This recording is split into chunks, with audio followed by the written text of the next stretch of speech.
Welcome back to the Deep Dive, fellow cosmic explorers. We're embarking on an incredibly dynamic journey today. We are indeed. We're looking at the astrology of September 2025, and this one's specifically for all of you with Scorpio as your rising sign. Yes, Scorpio risings, listen up. And believe me, September isn't just, another month. It's officially eclipse season, and the energy, well, it's anything but light. hmm This month is truly signaling some pretty profound shifts. So, okay, let's unpack this cosmic calendar. Yeah, absolutely. For Scorpio risings, September 2025 marks a period of, well, intense transformation, really. A deep sense of release and a crucial recalibration. Recalibration, I like that. The overarching themes this month really emphasize the importance of honesty, discernment, and, an adaptable spirit to navigate these powerful energies that are at play. Absolutely. So our mission in this deep dive is basically to guide you through the major planetary movements and, of course, those pivotal eclipses. The main event. Exactly. We'll explore how these transits are set to impact various areas of your life, from your personal ambitions and identity right through to your home life, creative pursuits, career path, friendships, and even your finances. It covers a lot. It does. We want you to really tune into how these transits might impact you on a physical level, how they might shape your career and life purpose, and ultimately how these shifts might affect you emotionally. Right. Let's start with the big picture then, because the eclipses, as you said, are truly the main event this month. That and Saturn's final significant pass. Okay, lay it on us. First up, on September 7th, we experience a total lunar eclipse in Pisces. Now, for Scorpio risings, this illuminates your fifth house. That's the sphere of creativity, romance, children, and self-expression. Ah, the fun house, or sometimes the challenging one. Both, often. The energetic invitation here is really about surrendering what no longer serves you, releasing illusions, unsustainable expectations, or even dreams that feel like they're slipping through your fingers. A letting go. A big letting go. It's a powerful turning point of emotional clarity, a kind of recalibration in the areas where Pisces influences your chart. And this particular eclipse, interestingly, it echoes themes from September of last year, 2024. Oh, interesting. So a connection back. Yes, it could potentially bring closure to maybe a romantic relationship or a creative project, or even mark a significant turning point in relationships with children. You might just feel a readiness to finally release old doubts or fears in these really personal areas. Wow, that sounds like a powerful emotional clearing then. A real moment of truth. And then there's another major celestial event just a couple of weeks later, right? We do, yeah. On September 21st, there's a partial solar eclipse in Virgo, and it hits the critical 29th degree, the anaretic degree. Okay, that sounds significant. What does anaretic mean again? Right, so for those less familiar, the anaretic degree is the very last degree of a sign. It signifies this final potent burst of energy.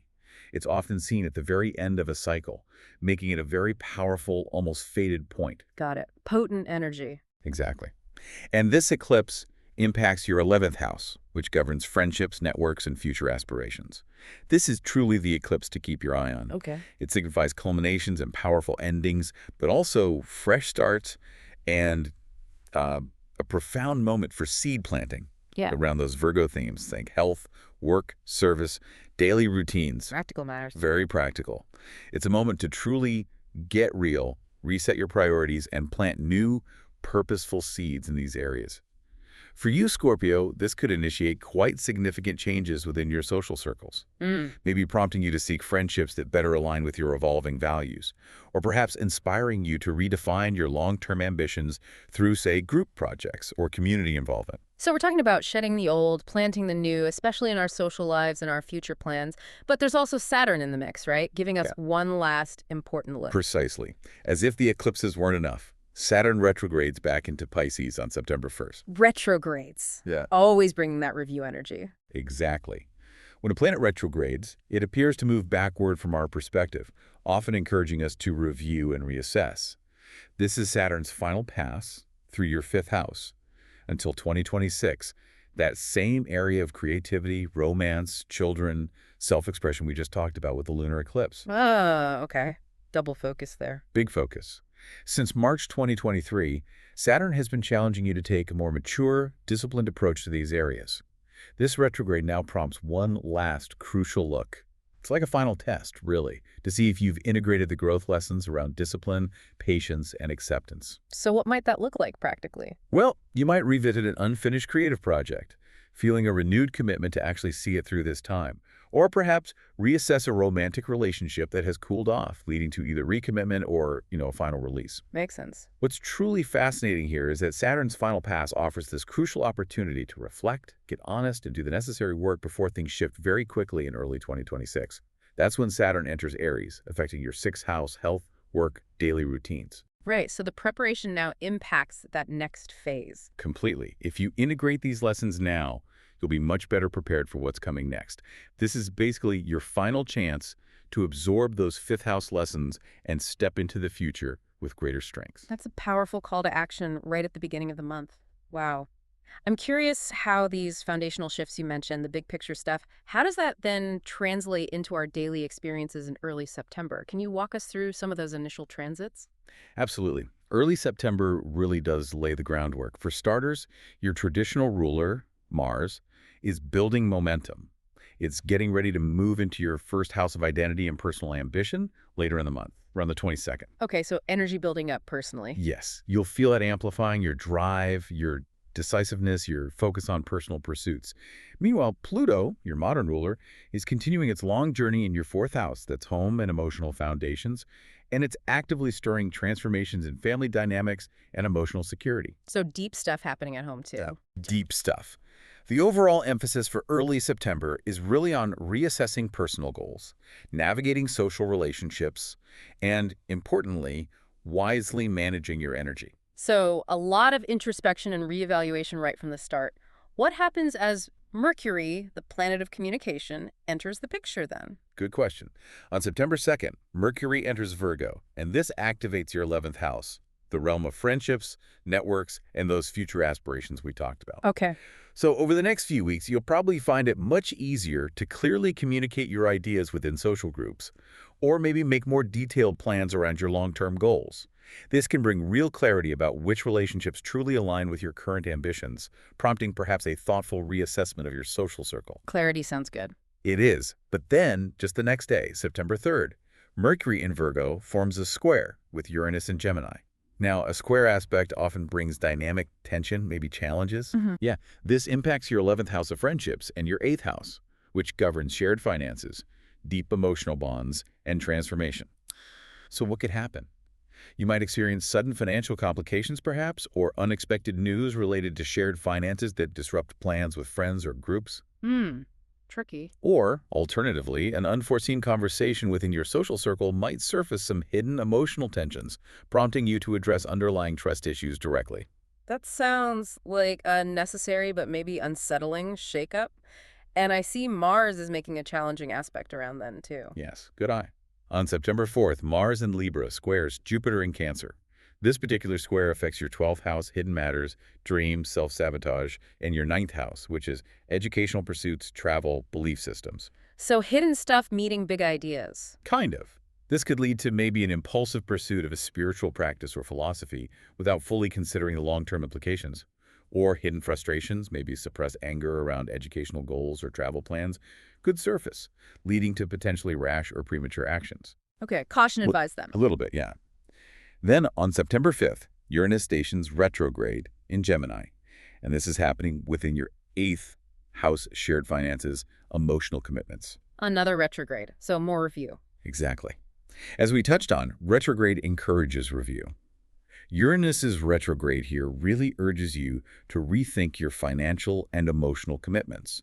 You might find yourself reconsidering debts, loans, or shared investments, realizing perhaps certain arrangements no longer serve your long-term interests. That could be quite freeing, actually. It could. This deep introspection could also lead to breakthroughs around emotional intimacy, really transforming your approach to close relationships. So it sounds like early September for Scorpio risings is really about a deep internal reset, pushing you to redefine what truly serves your personal goals and relationships right from the foundational level. Let's just briefly circle back to that big event you mentioned first, the total lunar eclipse. Absolutely. Total lunar eclipse in Pisces on September 7th, which we touched on, truly is a pivotal moment. Again, it's in your 5th house, children. Romance, creativity, self-expression. All right. This eclipse powerfully echoes those themes from last year, potentially bringing a sense of culmination or closure to a romantic relationship or creative project. It offers profound emotional clarity about your true desires, or maybe a significant turning point in relationships with children. It's a really profound moment to release old doubts and fears holding you back in those areas. Okay, got it. Heavy but necessary work. Moving into mid-September then, do things start to flow a little more harmoniously after that intense start? They do, actually. But it's September 12th, we see some lovely support coming in. The Sun in Virgo forms a sextile with Jupiter in Cancer, and Mercury does too. Sextiles are good, right? Harmonious. Very good. A sextile is a harmonious aspect that offers easy flow and opportunity. This brings harmony between your 11th house of friendships and your 9th house of educational or travel ambitions. Ah, nice connection. Yeah. You might successfully plan a trip with friends, for instance, or receive positive news from abroad that supports your future goals. Collaborative opportunities, maybe educational or travel-related, could truly flourish now, enhancing your personal growth and sense of community. That sounds much brighter. It is. Then the very next day, September 13th, the Sun conjuncts Mercury in Virgo. This combination really sharpens your strategic thinking regarding those long-term aspirations in your 11th house. So good for planning. Excellent for defining your vision for the future and creating practical, actionable steps towards achieving those ambitions. You might also have really productive conversations within your social circles, resolving misunderstandings and reinforcing supportive friendships. Sounds like a great time for productive collaboration and gaining clarity on those future goals. It truly is. Then on September 15th, we have Venus in Leo, which is in your 10th house of career and public reputation, forming another beneficial sextile, this time with Mars in Libra in your 12th house of hidden matters and private support. Okay, career and behind-the-scenes stuff connecting. Exactly.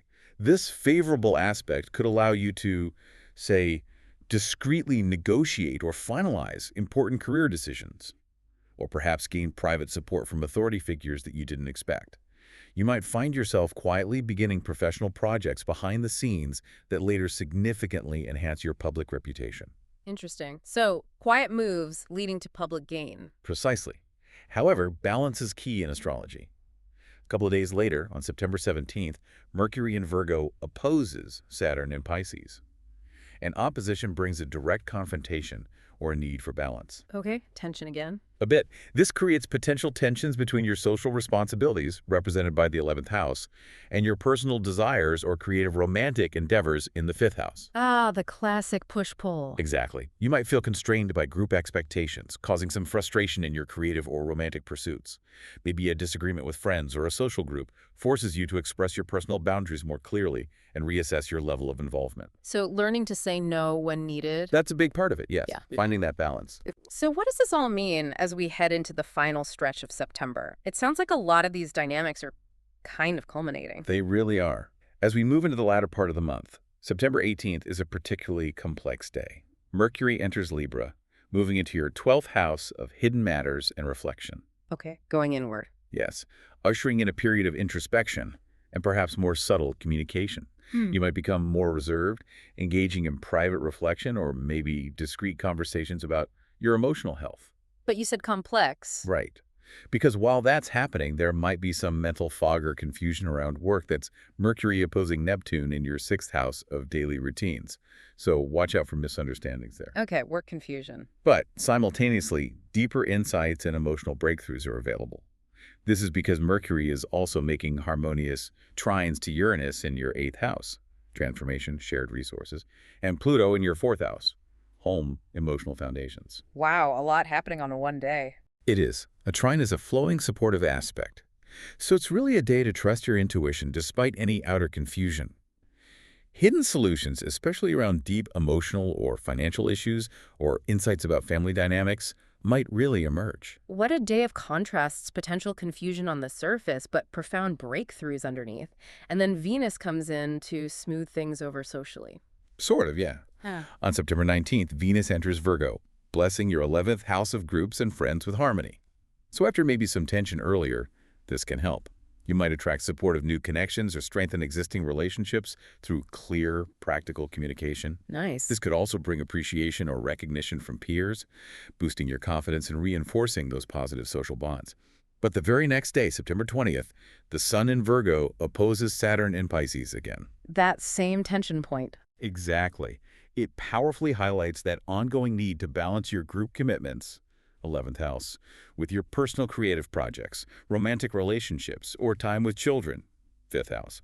You might feel pressured by social obligations that conflict with your personal interests or leisure time. So boundary setting is still key. Crucial, prompting you to firmly communicate boundaries within friendships to protect your personal needs and creative goals. And then we're back to that second major eclipse we discussed earlier. That's right, the partial solar eclipse at that critical 29th degree of Virgo on September 21st.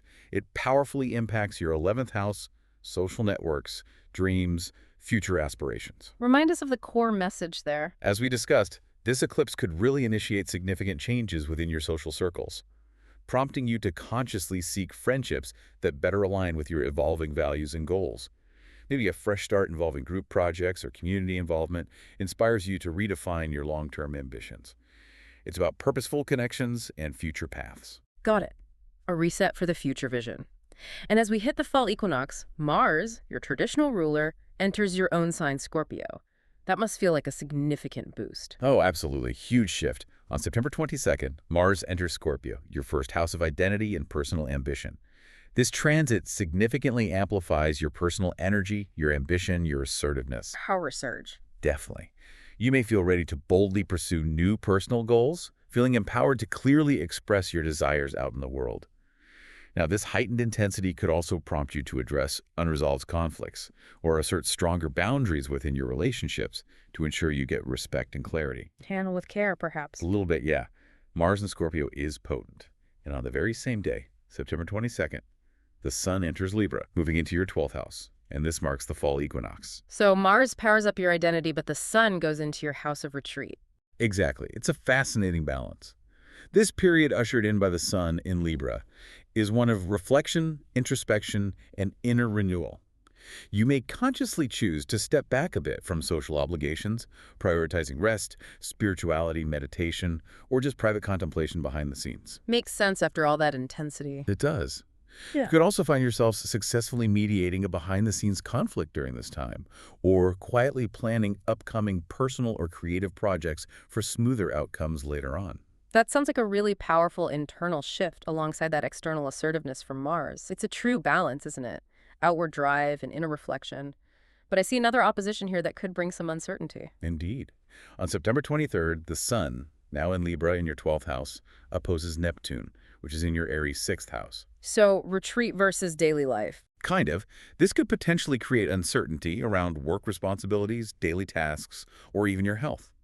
Hidden anxieties or perhaps unclear information might temporarily affect your productivity.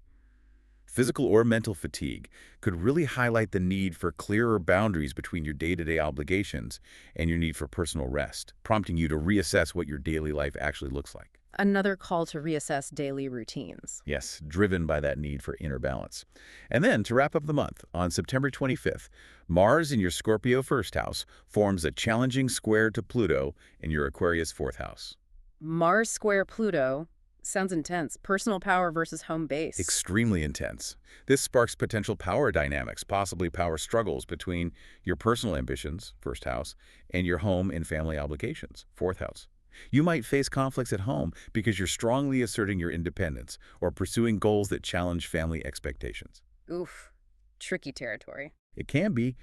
Alternatively, this could manifest as profound emotional conversations with family members that lead to transformation or powerful insights, prompting necessary changes in your family relationships or your emotional boundaries at home. It's deep, transformative energy. Wow. September really does sound like a crossroads month. So my Scorpio rising, September is going to be a very telling month, as you say, but ultimately, I believe, a helpful one. Eclipses, by their very nature, have this way of putting us back on our destined path if we've strayed. And yes, with them often come big, big changes. Necessary changes, maybe. Often necessary, yes. And if we connect this to the bigger picture, the end of 2025 is really the final chapter in a much longer cycle. We have Saturn, Neptune, and Uranus all making their last passes in their current signs before they shift. Right. Big outer planet shifts coming up. Huge shifts. So this energetic reckoning we're feeling now, especially in September, it's stirring up one last deep dive into the past. Spiritually, emotionally, energetically. Old illusions, outdated structures, unresolved patterns are surfacing. Why now? Well, they're surfacing, so you can finally close the loop, achieve that final closure before early 2026 kicks off a whole new era. This isn't just about clearing out old energy, it's fundamentally about making space for the profound new beginning that awaits. It truly sounds like an incredible opportunity then for a thorough inner cleanup before Saturn, Neptune, Uranus, and even Pluto anchor into their new signs for a long period, ushering in not just a new collective era, but a deeply personal one as well. Precisely. It feels like we're not just turning a page, we're genuinely beginning a whole new chapter. So we encourage all you Scorpio risings listening to navigate these next few months with clarity, with purpose, and really trust your intuition through all these shifts. Trust that inner knowing. Exactly. So we'll leave you with this provocative thought to mull over. What one outdated pattern or illusion are you ready to finally release this September to step into your new chapter with greater strength and authenticity? Something to really sit with. Definitely. We'll see you next time on The Deep Dive.